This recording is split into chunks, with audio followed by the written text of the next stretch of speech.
ဆိုင်ကယ်စီးနဲ့ဆိုင်ကယ်မှောက်တယ်ဘယ်သူမှလည်းမတိုက်ဘူးကိုကကိုပဲထိခိုက်ဒဏ်ရာရရှိခဲ့တယ်ဒါကိုရဲကနေပြီးတော့ရာဇသကြီးပုံမှာ338နဲ့တရားစွဲထားလို့တဲ့အကြံလေးပေးပါအောင်ဆိုတဲ့အတွက်ကြောင့်မို့အကြံလေးပေးမယ်နော်ရာဇသကြီးပုံမှာ338ဆိုတာဘာလဲဆိုတာကျွန်မအရင်ဖတ်ပြမယ်နော်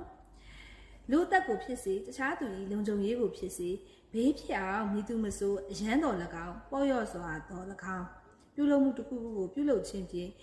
သူတဦးဦးအားအပြင်းထန်နာကျင်စေလျင်ထိုသူကို9နှစ်ထိထောင်ဒဏ်တစ်မျိုးမျိုးချမှတ်ရမည်အပြင်ငွေဒဏ်လည်းချမှတ်နိုင်ပါသည်တဲ့ဒီပုံမှာ338မှာဆိုရင်မိသူမဆိုးအရန်တော်၎င်းပေါ့ရော့စွာတော်၎င်းပြုလုပ်မှုတစ်ခုကိုပြုလုပ်ခြင်းဖြင့်သူတဦးဦးအားဆိုတော့ဒါကိုပြောတာမဟုတ်ဘူးကိုလုပ်တယ်ကိုဖြစ်တယ်ကိုပြောတာမဟုတ်ဘူးကိုရဲ့ပြုလုပ်မှုကသူများကိုပြုလုပ်လိုက်လေပဲဆိုရင်ဒါကဒီပုံမှန်မြောက်တယ်ပေါ့နော်338ဆိုတာကတော့အပြင်းထန်နာကျင်စေမှုဒီတာမန်နော်နာကျင်စေမှုဖြစ်မယ်ဆိုရင်တော့33ခုကတ်တယ်ပေါ့နော်ဒဏ်ရာပေါ်မှာမူတည်ပြီးတော့ပုံမှန်တော့ကွဲသွားတာကျမတို့ရဲ့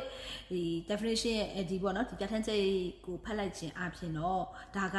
ကိုမောင်းတယ်ကိုဖြစ်တယ်ကိုယ်တိုင်338ညောက်တယ်လို့တော့ကျွန်မမယူဆဘူးပေါ့နော်ဒါတော့ရဲရတော့လောလောဆယ်တော့ဒီပုံမှန်နဲ့ဆွဲထားတာပေါ့နော်ဒါကိုကြံတောင်းတင်ပါလိမ့်မယ်ကြံတောင်းဆိုတာဥပဒေရုံးကိုကြံတောင်းတင်လိမ့်မယ်ဒီပုံမှန်နဲ့မြောက်မမြောက်ဆိုတာကတော့ဥပဒေကြံပြုချက်ကိုသူတို့ထပ်မံယူရပါမယ်ရှင်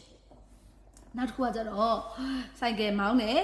ဘယ်သူမှမတိုက်ဘူးကိုကပဲဖြစ်တယ်လို့ပြောပေမဲ့လေကိုကတော့မောင်းလာတယ်ကိုနောက်မှာလူတစ်ယောက်ကထိုင်လာကိုနဲ့တူထိုင်လာတယ်သူထိခိုက်တယ်ဆိုရင်လည်းဒီပုံမှန်မြောက်တယ်ကိုမောင်းပြီးတော့ကိုဖြစ်ရင်တော့ကိုကမမြောက်ဘူးလို့ကျမတို့ယူဆပါတယ်ရှင်ကျေးဇူးတင်ပါတယ်အဲ့တော့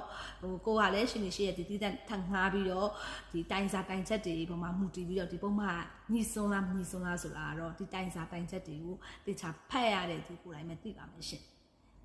ကျေးဇူးတင်ပါတယ်ရှင်